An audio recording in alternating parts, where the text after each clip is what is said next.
Good evening, everyone. Welcome to New York Medical College. My name is Edward Halpern. I am the Chancellor and Chief Executive Officer of the college.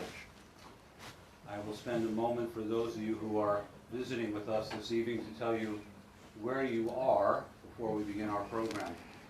You are in the Skyline building of New York Medical College, a building we acquired last year. This college was founded in 1860. It was originally located at 20th Street and 3rd Avenue in Manhattan, and from 1860 into the latter part of the 19th century, it progressively moved uptown in Manhattan until it came to rest at 5th Avenue and 103rd Street. The college was founded by William Cullen Bryant. That's the same William Cullen Bryant as Bryant Park behind the 42nd Street Library. He was not a physician. He was a lawyer and a poet and the editor of the New York Post. And he thought that mainstream medicine was nuts, and he thought he could do better, and thus he founded this medical college in 1860 and the Medical College for Women in 1863. The college graduated women and African Americans at the beginning of its history, and it is part of our tradition and a very proud part of the legacy of the college. By the mid part of the 20th century, when the college was at 5th Avenue and 103rd Street, its major teaching hospitals were the Metropolitan Hospital, which at that time was on what was called Welfare Island, later Roosevelt Island in the middle of the East River, the 5th Avenue Hospital, and the Flower Hospital. When the 5th Avenue and the Flower Hospitals merged, they became Flower Fifth Avenue, and thus the name of the college, the New York Medical College and Flower Fifth Avenue Hospitals, so that to older New Yorkers, I have learned, since I moved here from Kentucky, the school was called Flower Fifth Avenue, or Flower Fifth Avenue.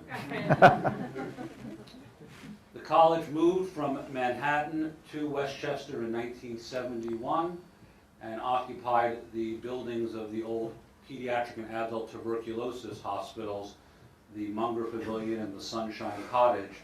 The Sunshine Cottage is still the administrative building of this college. We are one of the 30 freestanding health sciences universities in the United States. The United States has schools with names like University of California, San Francisco, Medical College of Georgia, Medical University of South Carolina, Rockefeller University, New York Medical College, Rosalind Franklin University, Thomas Jefferson University. We're one of those universities that only grants advanced degrees in the health sciences.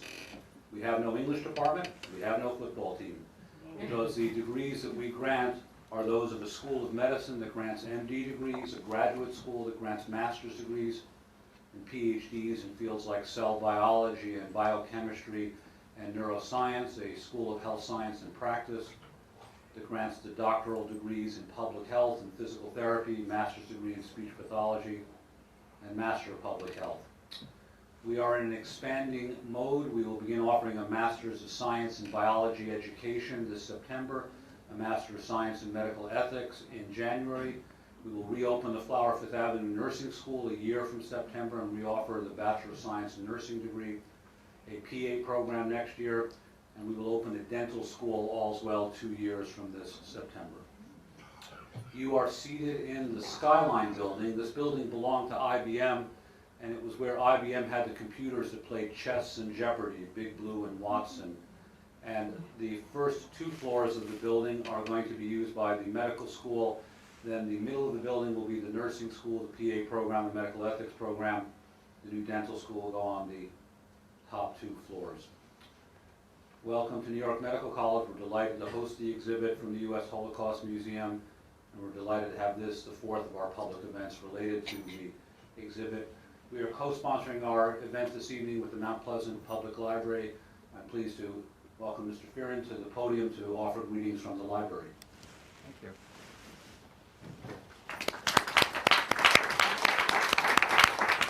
My name is John Fearon. I'm the director of the Mount Pleasant Public Library.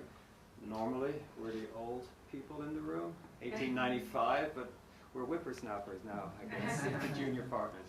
I want to thank Dr. Halpern for allowing us to be part of this very special event. I want to thank him also for the vision to bring the exhibition to our county, to our community.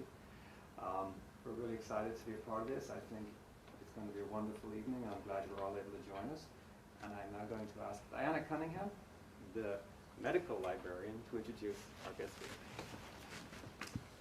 Well, let me say welcome again as a librarian. You know, I still love books, and it just warms my heart when we have these author events. I shouldn't say that too loud. They will have many more, which actually I would love. So it's my pleasure tonight to introduce Stephen Pressman, a filmmaker and author, and I am pleased to say I already feel affinity to him as a native Californian, having been born, lived there most of my life, and you've been very fortunate to remain there. I shouldn't say that too loudly in New York, because I love New York as well, and we already talked about that. Mr. Pressman was a magazine and newspaper journalist for more than 30 years. He is the author of Outrageous Betrayal, The Dark Journey of Werner Erhard from S to Exile, which I also want to read, by the way. If you can find He's it. here today to discuss his book, 50 Children, One Ordinary American Couple's Extraordinary Mission, Rescue Mission at the Heart of Nazi Germany. It was just published in 2014 and has been positively reviewed by the Wall Street Journal, Library Journal, and a whole host of other things. It's interesting to me that it was initially titled To Save a Life and then renamed 50 Children. It actually began as a documentary movie shown on HBO in April of 2013, and I believe this was your very first film, so this was truly a labor of love.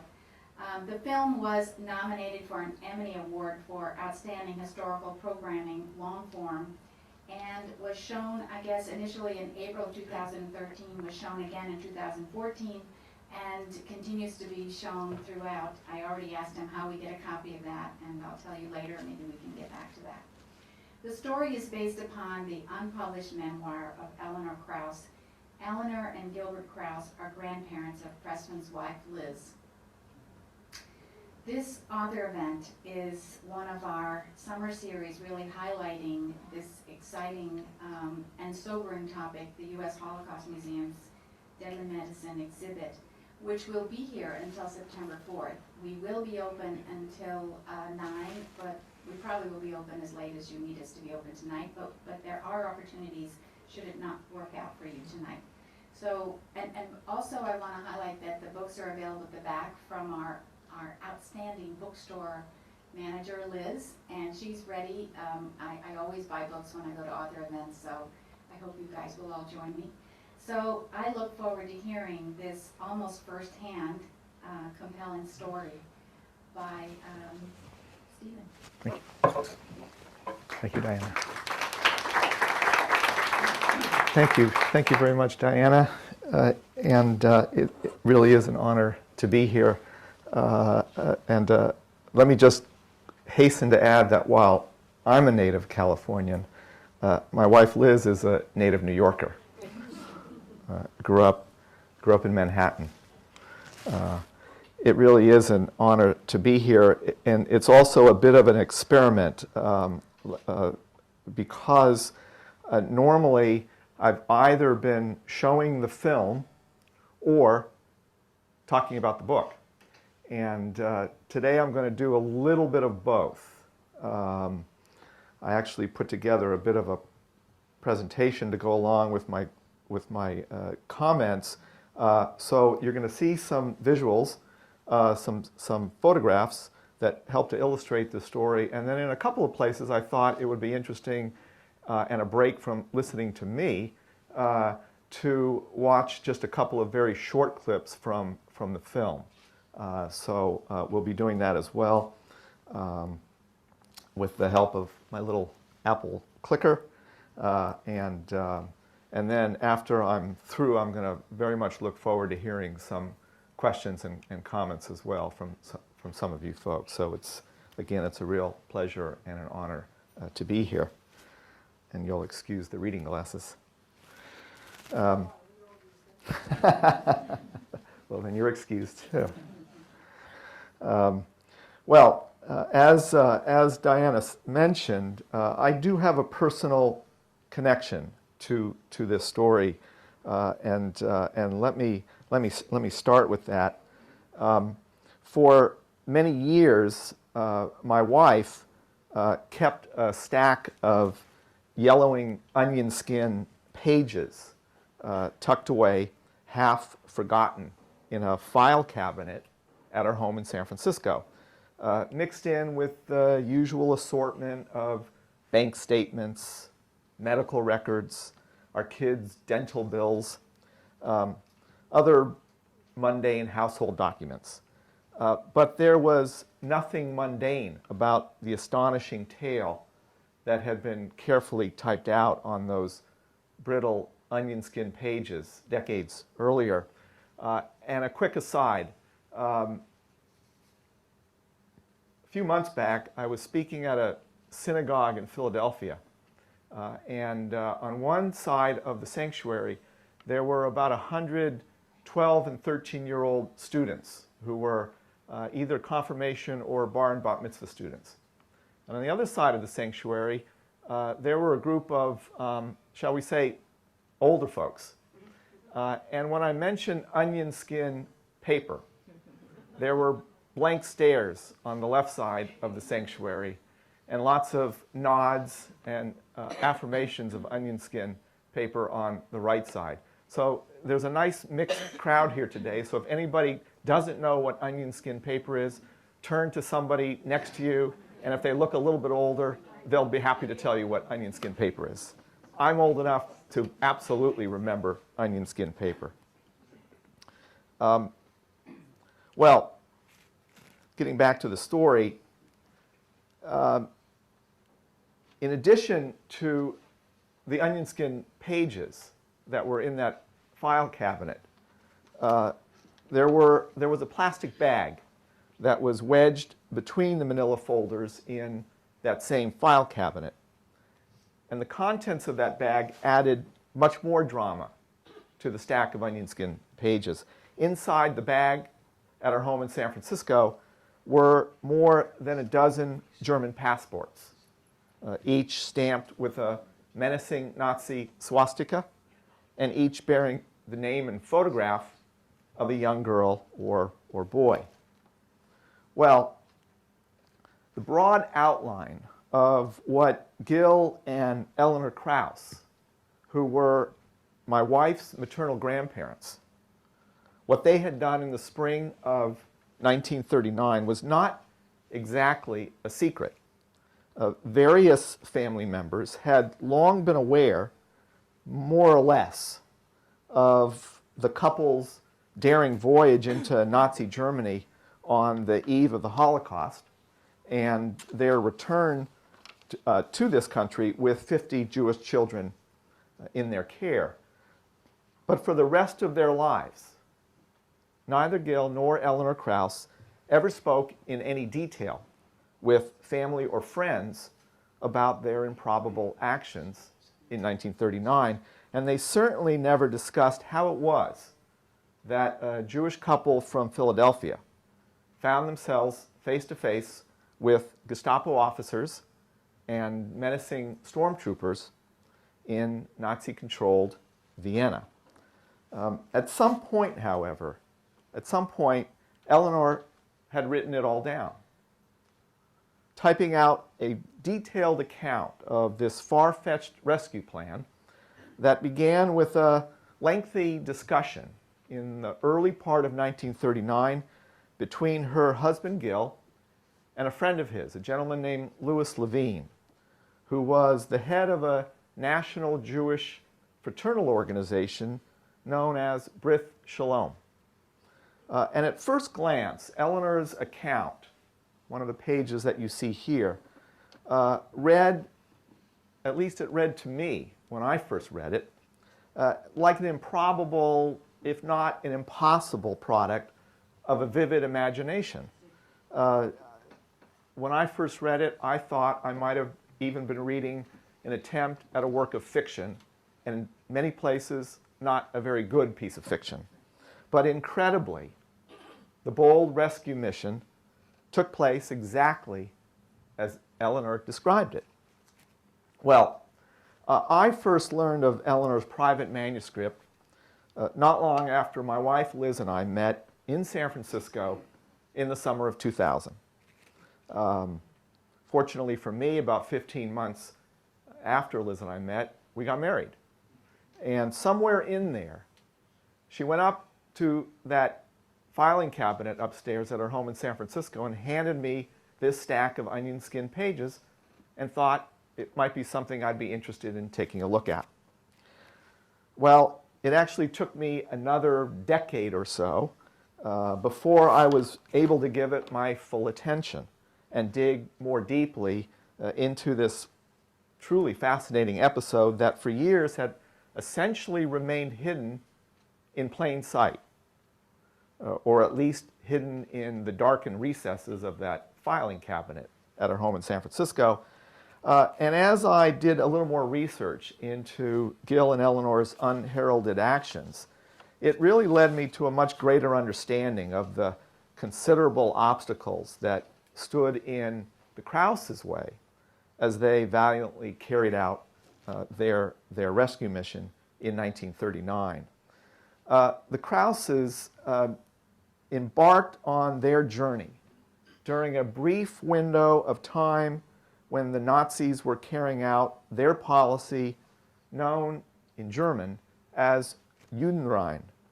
This was a determined and highly systematic effort to rid Germany and Austria of all its Jews by pressuring them to simply go elsewhere.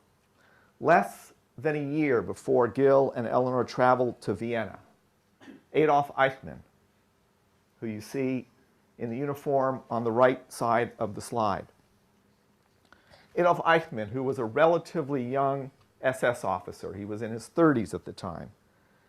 Eichmann arrived in Vienna in the early part of 1938 to oversee what became known in English as the Central Bureau for Jewish Emigration, which had been designed by Eichmann and others as a brutally efficient operation with an almost assembly line precision that was aimed with only one objective in mind, and that was expediting the removal of every Jew who lived in Vienna, in all of Austria. And at the time of the Anschluss, at the time of Austria's annexation into the Third Reich in March of 1938, there were approximately 200,000 Jews in Austria, the vast majority of whom lived in Vienna. Well, I actually had another slide, and I've spent too many years as an editor, and I began to edit myself, and I took out a slide that shows what the Central Bureau of Jewish Emigration looked like, but I can tell you that it was the former Rothschild Palace in Vienna, one of 5 palaces, ornate mansions, that were owned by the Vienna branch of the famous European Rothschild banking family. Eichmann and others in the Gestapo and the SS and elsewhere had confiscated the Rothschild Palace and turned it into the Central Emigration Bureau. Well, as one of Eichmann's junior officers later described, a Jew, as he put it, passes through this entire building from counter to counter, from office to office. He comes out the other end. He has no money. He has no rights, only a passport on which it is written, "You must leave this country within 2 weeks, and if you fail to do so, you will go to a concentration camp." I mentioned the film I made, and it was a great privilege in making the film to include interviews with several of the rescued children. And you're about to meet one of them, Henny Wenkard, who lives right here in Manhattan, who describes what it was like at the time as a child and what it was like to be Jewish in Vienna at the time. So listen to Henny for just a moment.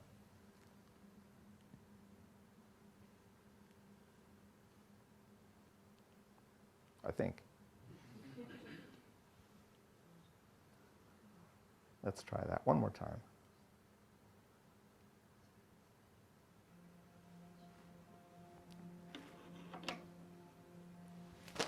In Vienna, it wasn't the case that some people were wondering whether or not to leave.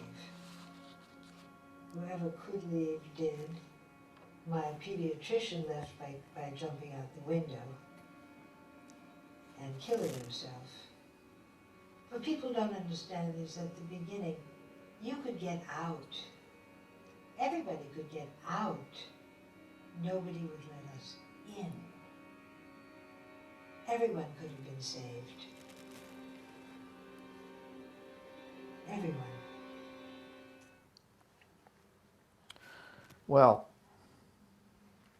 digging into this remarkable story also gave me the opportunity to explore the broader social, cultural, and political contexts in which this rescue project took place, not only in Nazi Germany, but actually more importantly here in the United States. And what I learned during the course of first making the film and then writing the book turned out to be, at least for me, both eye-opening and profoundly disturbing. It's not exactly headline news, I think, to any of us in this room, that the ugly stains of anti-Semitism could be found throughout American society during the 1930s. But I never imagined just how deeply embedded those stains really were. I was a political science student at the University of California, Berkeley in the 1970s, and like most college students, I thought I knew everything there was to know. But it wasn't until I immersed myself in this project 40 years later that I learned a great deal more about the political science of the United States during the 1930s.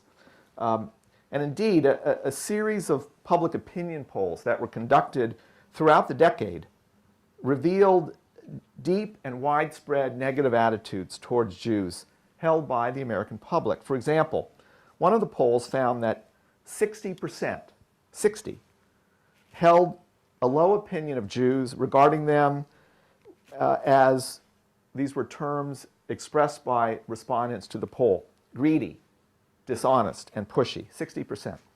More than 40% believed that Jews held too much power in the United States, a figure that would rise to 58% by the end of the war in 1945.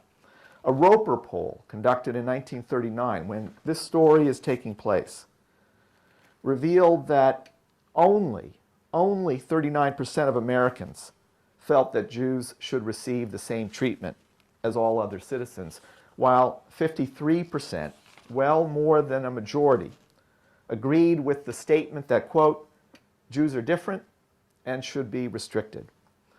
And perhaps the most alarming of all poll results that I discovered when I was researching this story during this period, 1 out of every 10 Americans felt that all Jews should simply be deported outright. I suppose some might take comfort in knowing that 90% apparently felt otherwise, but I personally found 10% believing in deportation of all Jews to be profoundly disturbing.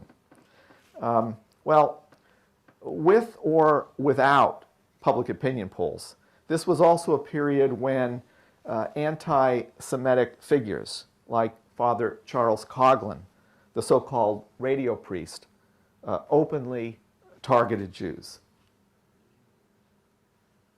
We are Christian insofar as we believe in Christ's principle of love your neighbor as yourself, and with that principle, I challenge every Jew in this nation to tell me that he does not believe in it.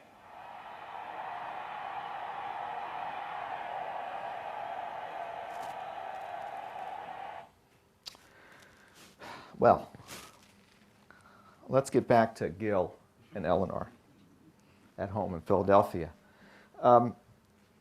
Again, the more I delved into this nearly lost to history episode, and the more I found myself immersed in the world of my wife's grandparents, I kept asking myself the question, why? What was it about this couple, two very, very assimilated Jews who sent their own two children to Quaker schools in Philadelphia and who had little, if anything, to do with the city's organized Jewish community. What was it that led them to undertake and ultimately carry out this rescue mission? And the answer, at least part of the answer, turned out to be a little easier to find out when it came to figuring Gil Krause in this whole episode. There's Gil, and there's Gil's father. Gil Krause's father was a gentleman named Solomon Kraus. He himself was a native of Philadelphia. He was the son of German Jewish immigrants who had been part of the great migration of Jews who had come to the United States during the 1840s to escape from the turmoil of revolution in Europe during that time. Saul made a name for himself both in Philadelphia's business and in political circles in the city. I found out that he cast an electoral vote for Grover Cleveland in the 1892 presidential election. He became a relatively successful real estate man in Philly, but more importantly, for purposes of the story that I'm telling, he was also part of a Jewish community that took very, very seriously the tradition of tikkun olam, that ancient Talmudic imperative to repair the world. Around the turn of the 20th century, Saul Kraus had been one of the original members of this group that I mentioned earlier, Brit Shalom. Based in Philadelphia, started in Philly in 1905, and with lodges all around the country, Brit Shalom had quickly established a reputation for doing good works, philanthropically, charitably. One of the things that Saul Kraus helped to do was to raise the money and build a hospital for tuberculosis patients, which exists to this day. It's called the Eagleville Hospital, started by Brit Shalom with support from that organization at the turn of the last century. And not long after his death in 1928, Brit Shalom honored Saul Kraus by renaming one of the Philadelphia lodges after him. It actually still exists to this day after a fashion. Now, like his father, Gil Krause, who was a very handsome man, was not a religious man. My wife, who knew her grandparents quite well when they were a little older, once told me, half seriously, she has no memory of her grandfather ever crossing the threshold of a synagogue. Now, I learned that he was confirmed at a very, very reformed synagogue in Philadelphia in 1913, a little over 100 years ago. So I was able to let the Kraus family know that indeed Gil had crossed the threshold of a synagogue, but perhaps not since his confirmation. Instead, he was part of what might be considered a sort of Philadelphia branch of the Our Crowd contingent. Socially prominent Jews who were intellectual, sophisticated, cultured, often very civic-minded when it came to helping others. Gil himself was a pretty successful business lawyer, and following in his father's footsteps, also was very active in Brit Shalom. And at the beginning of 1939, at the age of 42, Gil sat with his friend, Louis Levine, who I mentioned before, who had come to him with a request that Gil take on a seemingly impossible task, planning and carrying out the rescue of a group of Jewish children from Nazi Germany. Well, now we're going to go back to Eleanor for a second, because she's a wholly different story in all of this. And I'm going to let my wife, Liz, describe her grandmother a little bit in this clip from the film. My grandmother, she's more of a mystery. She was a great beauty, which she reminded everybody of frequently. And she did what women in the 20s and the 30s did. She created homes, she created environments, she had people to dinner, she changed the slip covers in the spring and took them off in the fall. Why she would do this, that's more of a mystery. Well, she doesn't sound like the type who would voluntarily traipse off to Nazi Germany. And indeed, you can probably imagine her reaction when her husband Gil came home that night in January of 1939 after talking with his friend Louis Levine and mentioning to his wife this idea of going into Nazi Germany in order to rescue a group of Jewish children. And in this brief clip, these are Eleanor's words from her unpublished manuscript, giving us, in her own words, her reaction. Told me that his friend Louis Levine had come to see him that day at Gill's law office. They had talked for hours about an idea to bring Jewish children out of Nazi Germany and into the United States. This is really crazy, I told Gil. No one in his right mind would go into Germany now. It's not safe, especially for Jews. I'm not sure you could get in, and I doubt you could stand it for even 24 hours. I'd be too scared to put a foot into that country, assuming the stormtroopers would even let me in.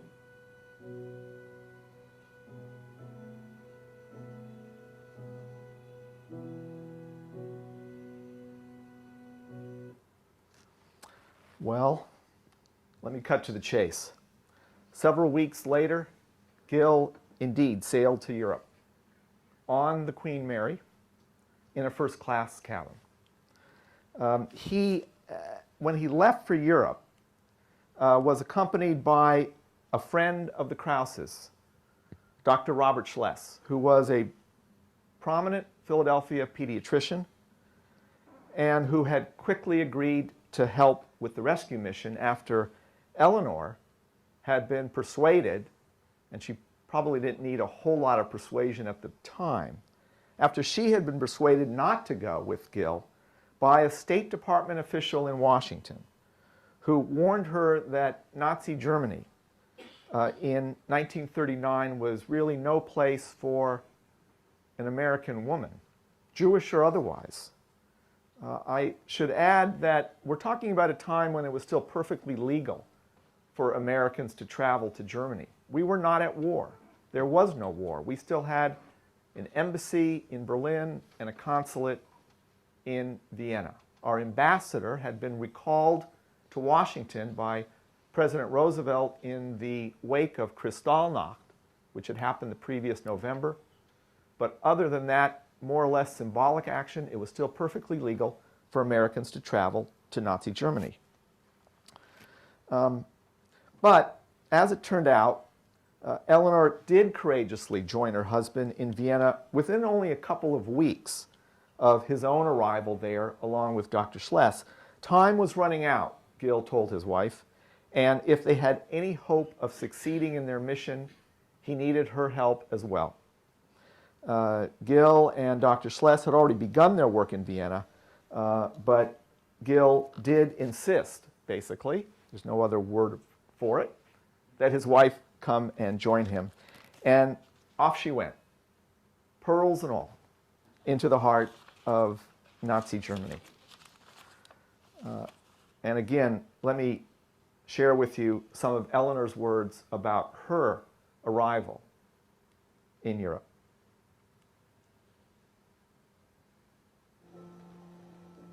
On the train from Paris to Vienna, we stopped briefly at Linz. We decided to stretch our legs and walked out onto the platform. The loudspeakers were blaring. Hitler was making a speech. He screamed every word. This was Hitler's birthplace and my introduction to Nazi Germany.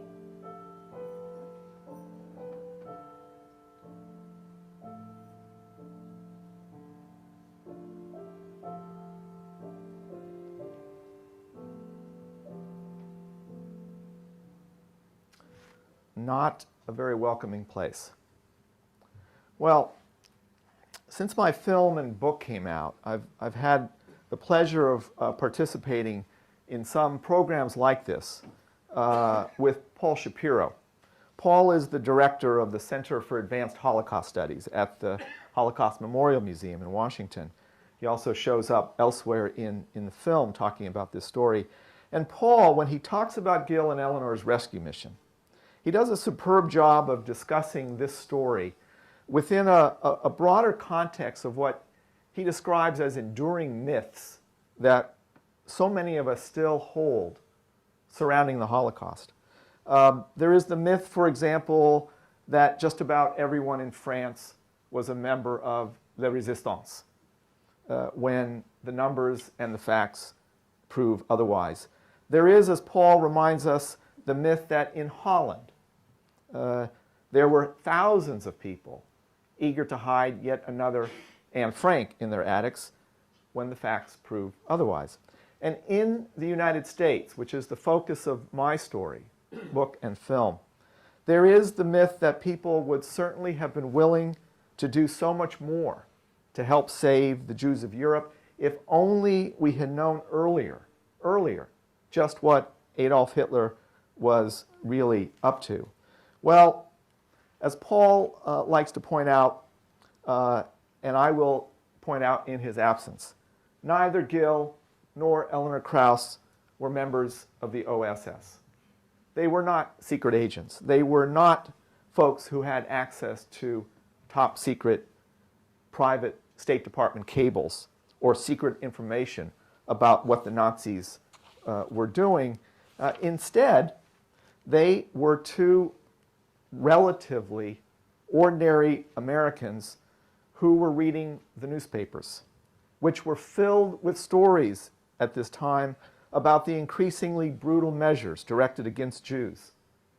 Both before and after Kristallnacht in November of 1938, Americans had every opportunity to learn what was happening to the hundreds of thousands of Jews living in Germany and Austria. Now, to be sure, the death camps and the horrors of the final solution were still a couple of years away. But the signs were there, and by the late 1930s, and certainly by 1939, it was already a race against time to save the Jews of Europe. So perhaps the question, as I described it earlier, isn't why Gil and Eleanor did what they did to save the lives of 50 children. Perhaps the more important question, and the one that certainly continues to haunt us to this day, is why there weren't hundreds or thousands more of others willing to do what they did. Tikkun Olam, repairing the world, it seems, had its limits, precisely at a dark time in history when the need to do that repairing really should have had no bounds. Now, at precisely the same time when the Krauses were carrying out their very small rescue mission, the United States Congress was debating a bill. It was known as the Wagner-Rogers Act. This was legislation introduced by New York Senator Robert Wagner and a Massachusetts Republican Congresswoman named Edith Rogers. This bill would have allowed up to 20,000 German Jewish children to come into the United States above and beyond the existing immigration quotas. One more clip from the film. This is Professor Jonathan Sarna from Brandeis University telling us a little bit about the mood on Capitol Hill when it came to the Wagner-Rogers bill.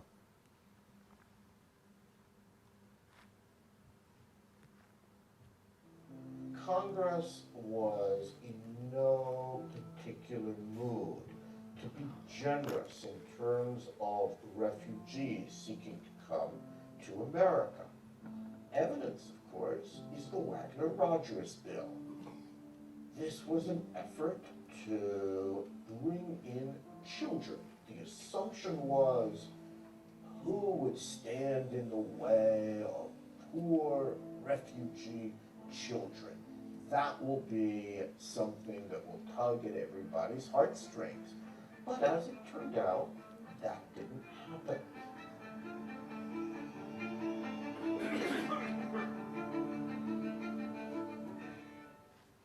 Well, President Roosevelt, as you see here, with his initials and his note to his secretary, President Roosevelt declined to take a position on the children's immigration bill. I should add, somewhat in his defense, that Roosevelt knew this bill had virtually no chance of passing on Capitol Hill, and indeed, the legislation died in committee. It never came to a vote in either the House or the Senate. Now, over the past month or so, I have found myself obsessed, poring over newspaper articles that might well have been written in 1939, but instead they were written in 2014. They were written within the last month or two, in fact. I'm sure many of you read the same articles that I was reading. These were articles about the ongoing plight of thousands of imperiled children from Honduras, from El Salvador, from Guatemala, who, very much like the Jewish children from Nazi Germany, have been trying to find safe haven in the United States. Here's a quote: "I don't understand parents sending their child away, no matter what the conditions are down there," from a woman in Arizona who was part of a protest against allowing these children into the United States. She said, "I feel they should be with their parents." Or as Iowa Governor, I hope I'm not offending anyone from Iowa, as Iowa Governor Terry Branstad said just a few weeks ago, "We can't accept every child in the world who has problems." Well, these words, not surprisingly, struck me as pretty eerie echoes of the past. And I went back and I checked on a little bit of research that I had done for my film and the book, and I remembered this quote from Senator Robert Reynolds. He was a North Carolina Democrat who was one of the leaders of the anti-immigration forces in Washington. He was the one who led the campaign against the Wagner-Rogers bill. This is what he had to say in a nationally broadcast radio program in 1939. "Shall we first take care of our own children, or shall we bestow our charity on children imported from abroad?" Well, while I was working on this project, both the film and the book, I think as Diana mentioned, I originally thought to title them "To Save a Life." That's because Gil and Eleanor's courageous mission always reminded me of that somewhat familiar Talmudic passage: "Whoever saves a life, it is as if he has saved the entire world." Gil himself was, believe me, no Talmudic scholar. But even Gil alluded to this idea in a speech that he delivered to members of Bris Shalom when they gathered at the Ritz-Carlton Hotel in Atlantic City for their annual convention, only a week or so after Gil and Eleanor arrived with the 50 children. Gil gave a very dramatic speech at that convention in Atlantic City, and he said, while the number 50 is but a small drop among the hundreds of, or thousands of lives yet to be saved, each life is worth a world unto itself, and each child shall be privileged to live and breathe in a land consecrated to freedom and liberty. And I can only imagine what Gil Krause would have to say about those same articles that we've been reading about the children from Central America.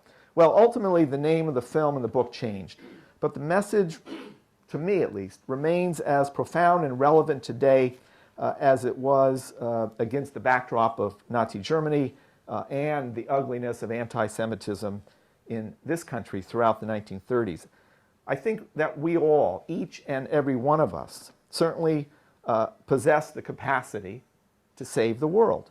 One life at a time, one righteous act at a time, even one small deed at a time, no matter how seemingly insignificant it is.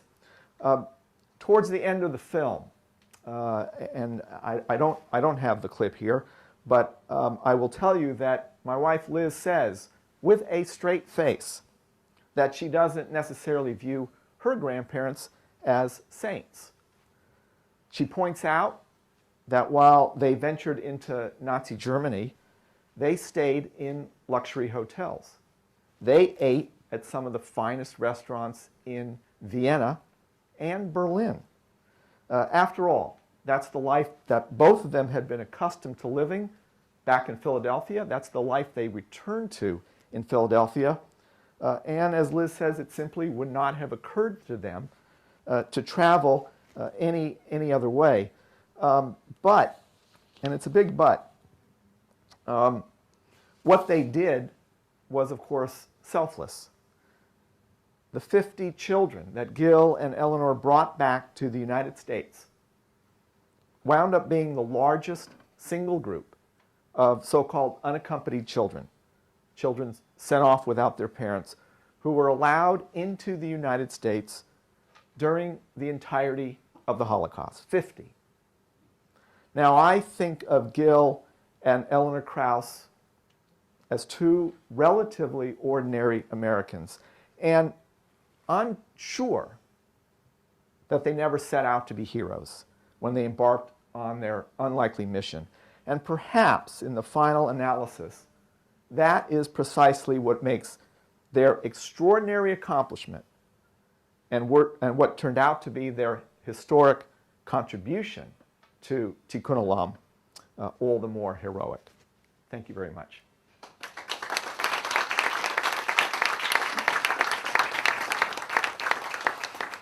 So, I hope I haven't answered all your questions about this story, and I'm happy to fill in some of the gaps. Yes? May I trouble you, Matthew? Oh, yeah. So everyone can hear. Oh, sure. I just wanted to reiterate what you were touching on about what was going on here. I was learned from reading, I guess I really didn't know that there were so many Jewish groups, not just non-Jewish Americans, but Jewish groups that were so not interested in getting involved. And that was, to me, that was disturbing. Yeah, you know, it's a tough issue.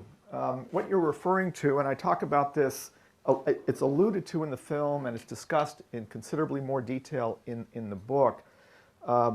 There were both Jewish leaders, community leaders in Philadelphia, and organizations who actually tried to block Gil and Eleanor from carrying out this rescue mission. Now, when I first learned about that, I probably had the same reaction that perhaps some of you folks would have. How dare they? How is that possible? And then, as I sort of got into their shoes a little bit, it's a little more nuanced than that. And it goes back to the kind of anti-Semitism that we had in this country.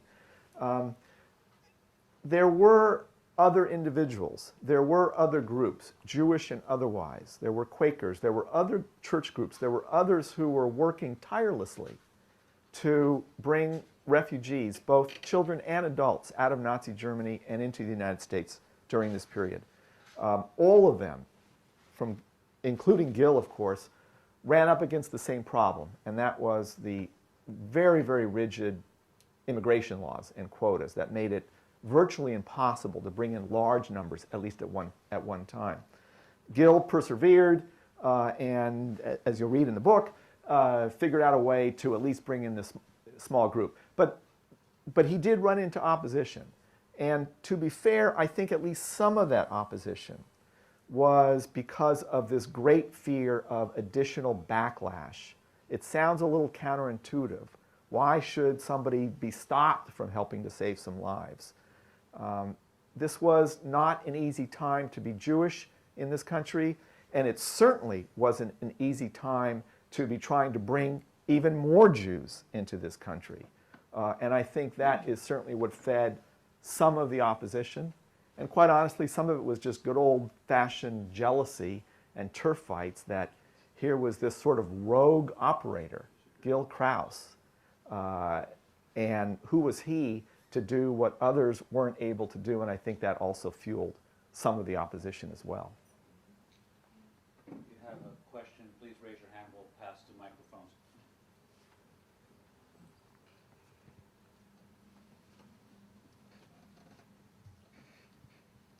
As I recall, there was a conference in Germany between the international Zionist organizations and the National Socialist government, that tried to arrange the immigration of Jews to Palestine. Could you touch upon that and its effect on this process? Sure, and I'm not an expert on that aspect of it. I am generally aware of those efforts, and it probably won't shock anybody in this room to hear that England had something to say about the emigration of Jews in large numbers into Palestine. Palestine obviously being still a British mandate at that time.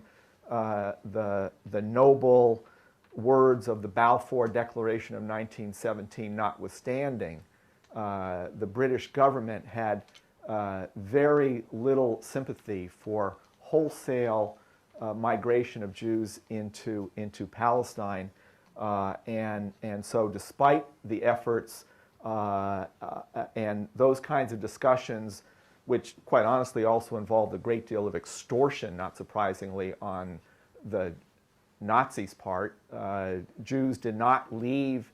No Jew ever left Nazi Germany with bank accounts and property and etc. So despite those negotiations to expedite larger numbers of Jews leaving Nazi Germany for Palestine, it simply didn't happen. There were, not unlike this country, not unlike places like Cuba, Shanghai, and some other places, there was a trickle, both legally and illegally, of Jews managing to get into Palestine during this period. But there were also many cases of British boats basically blockading the harbors in Haifa and elsewhere and turning away those Jews who had managed to escape from Nazi Germany in an effort to get into Palestine. Questions in the back. Really enjoyed your presentation this evening. Thank you. My question is, when these 50 children came over, they were adopted, I believe. Were they were they adopted by Jewish families or Christian families? What happened to them when they came here? The snarky answer to that is read the book. But no. I will. Absolutely, no. Miraculously, few, if any, of these children were actually adopted. Gil Krause did an interesting thing.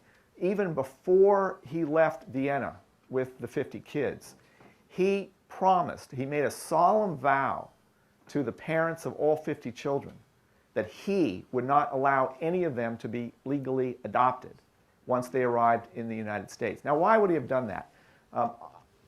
He didn't tell us why. My speculation is that he was trying to offer the parents some hope, with some degree of confidence on his part, that many of these children would ultimately be reunited with their parents, and fortunately, miraculously, many of them were. A lot of these parents did manage to get their own visas once their children were here. There were no guarantees, but it was a little easier for them to get visas once one or more of their children were here. That said, many of the 50 children lived temporarily with foster parents, and many of these children already had relatives, distant or otherwise, living in the United States. So a few lived for periods of time with foster parents, foster families. Others went to live with relatives. Some of these children were reunited with their parents within months, only months, of their arrival in the United States. In other cases, it took several years. Some of these children certainly lost a parent during the Holocaust. I was not able to account ultimately for what happened to all 50 of the children. But of the ones that I was able to account for, again, somewhat miraculously, I found no child who lost both parents in the Holocaust. And so, you know, this is, it sounds a little perverse to say it, but this is almost a feel-good Holocaust story because it did have a relatively happy ending for many of these children and many of their parents and other family members. I should just add briefly, 2 of the 50 children, a brother and sister, Robert and Johanna Braun, lived with Gil and Eleanor and their 2 children for 2 years in Philadelphia. They ended up going to the same Quaker school where the Krauses sent their kids. The Braun children were ultimately moved up to Connecticut, where they had a cousin living. I mentioned that my wife grew up in New York City. As a young child, she lived for a few years before she moved into the city in Rowayton, Connecticut, and not far from here. Bob Braun, one of the rescued 50 who had lived with the Krauses and who stayed in touch with the family, had become a dentist. After the Korean War, he went back to Fairfield, became an orthodontist. He was my wife's orthodontist when she was a young child. And a year or so ago, right before HBO first premiered the film, the Holocaust Museum did a great screening in Washington, and Bob was kind enough to come down to DC for that. He and Liz had not seen each other in about 45 years. And without missing a beat, he had her open wide so he could check on his orthodontics.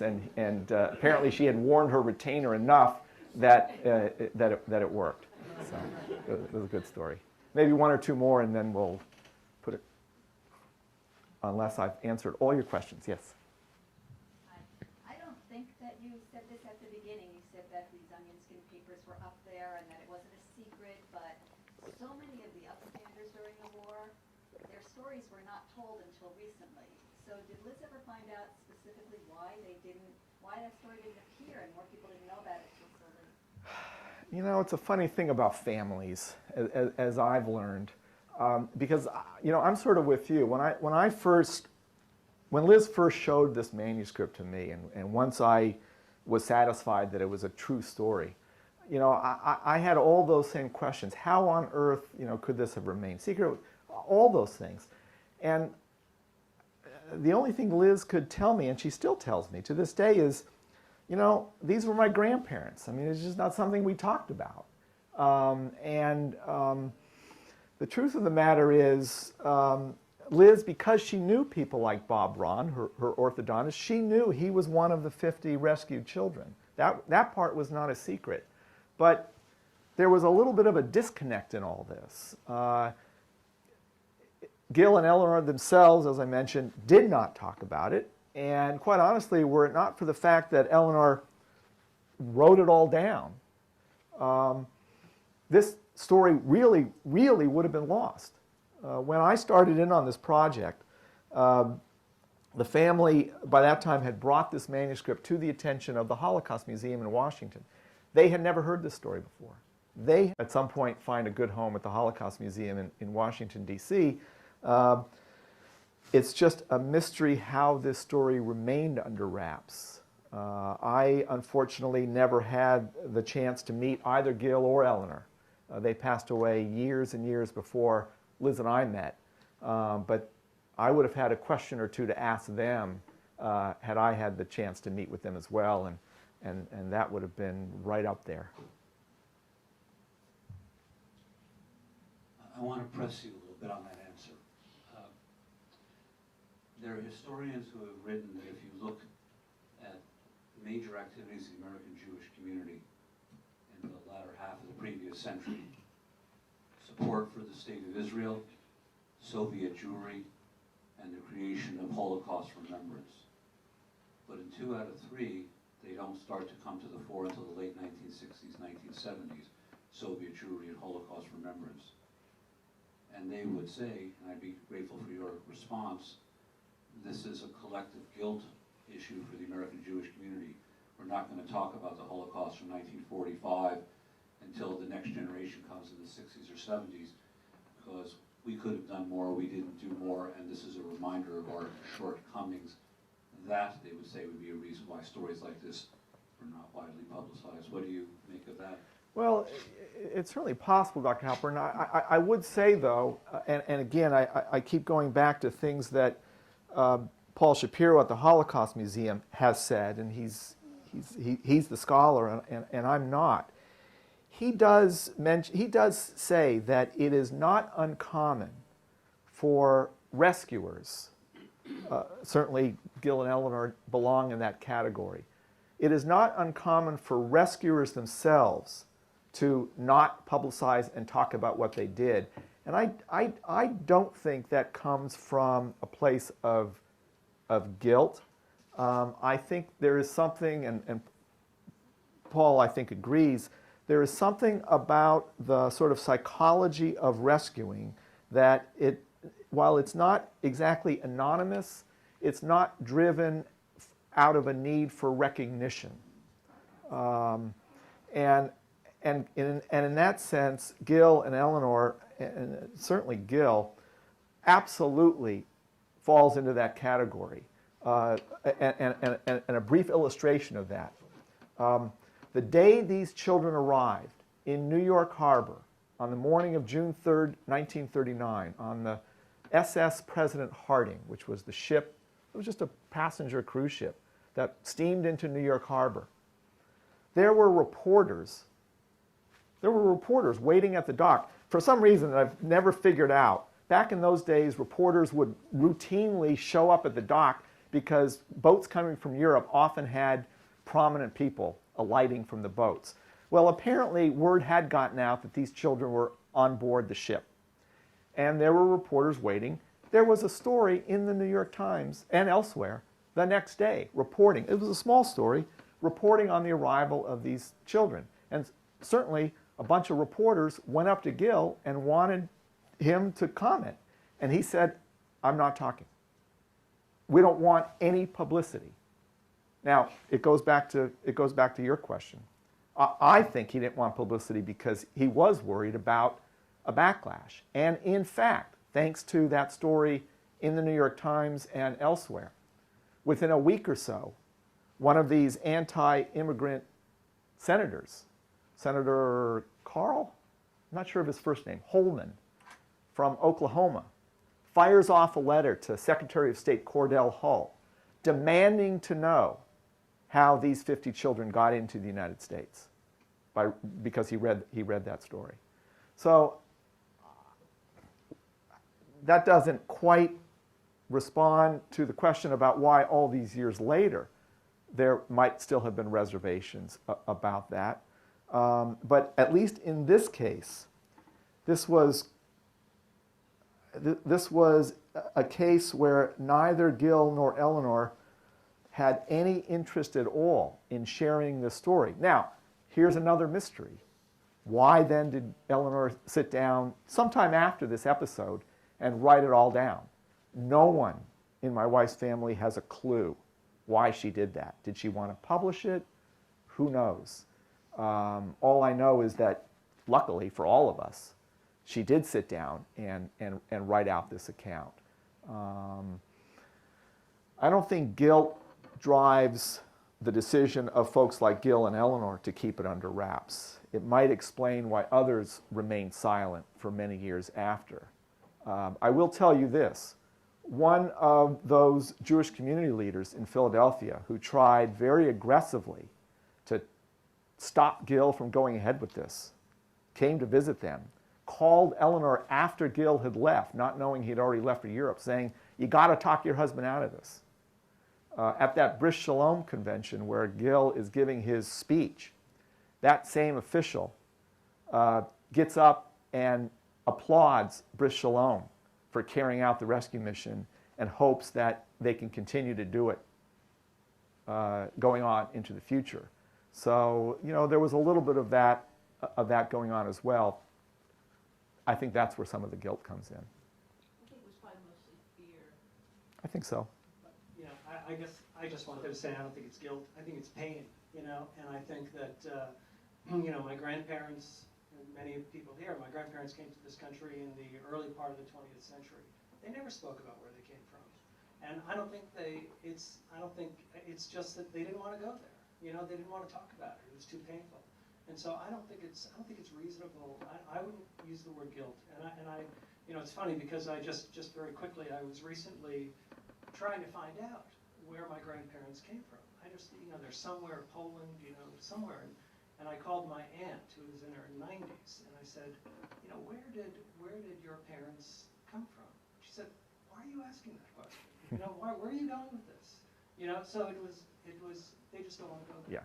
Yeah, I agree. And the most common response that I still get when I talk about this story are people continuing to insist we simply didn't know what was going on.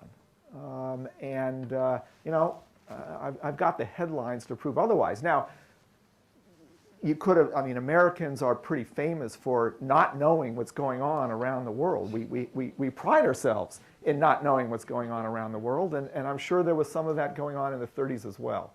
But the stories were there, the headlines were there. It wasn't always on page one, but it was in the newspapers, and it was in the newsreels, and people knew what was going on. Thank you for joining us. Thank you. Our guest will be staying to answer questions one-on-one, and the books are in the back, as is the cake and coffee. Thank you. Thank you so much, Dr. Thank you.